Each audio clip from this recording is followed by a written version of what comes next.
শুনলাম তোমার 1 হালির দাম নাকি এখন 140 টাকা। হ্যাঁ কোন ভাই, শুনলাম তোর দাম নাকি এখন ডাবল সেঞ্চুরি। হ্যাঁ রে, বাজার দর এমন চড়া। যাহ, আরে রাখ তোর সেঞ্চুরি, তুই তো এখন 140 টাকা হালি হয়ে সোনা হয়ে গেছিস। একটা লেবু আর 2টা বেগুন কত? ইফতারি বানাতে হবে তো। লেবু 15, বেগুন 20 টাকা। ঠিক আছে দাও। এই নিন। ওই মিয়া 25 টাকা পকেট থেকে বের করেন, নয়তো আমার দিকে তাকানো নিষেধ। দেখছিস লেবু আপা, লোকটা কেমন কাঁপতেছে। আমারে তেলের সাগরে ডুবানোর ক্ষমতা ওর নাই। এখন মানুষ শরবতে লেবু না চিপে নিজের কপাল চিপতেছে। আগে 140 টাকায় মাছ কিনতাম, আর এখন 4টা লেবুও হয় না।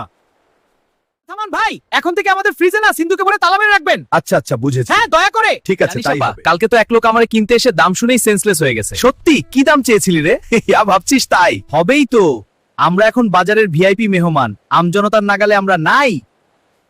দয়া করে একটু দাম কমান, বাচ্চারা লেবুর শরবত খেতে চাইছে। বাচ্চার দোহাই দিয়া লাভ নাই মিয়া, পকেট খালি করেন নয়তো ডাল দিয়া ইফতারি করেন।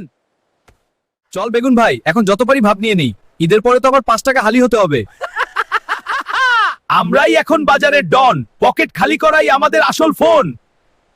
কি পাবলিক, আমাদের ভাব দেখে মাথা ঘুরে গেল নাকি? ভিডিওটি ভালো লাগলে এখনই লাইক আর শেয়ার করে দিন। আর আমাদের এমন আরো মজার লড়াই দেখতে চাইলে পেজটি ফলো করে আমাদের সাথেই থাকুন। কমেন্টে জানান পরের বার কার পকেট খালি করব।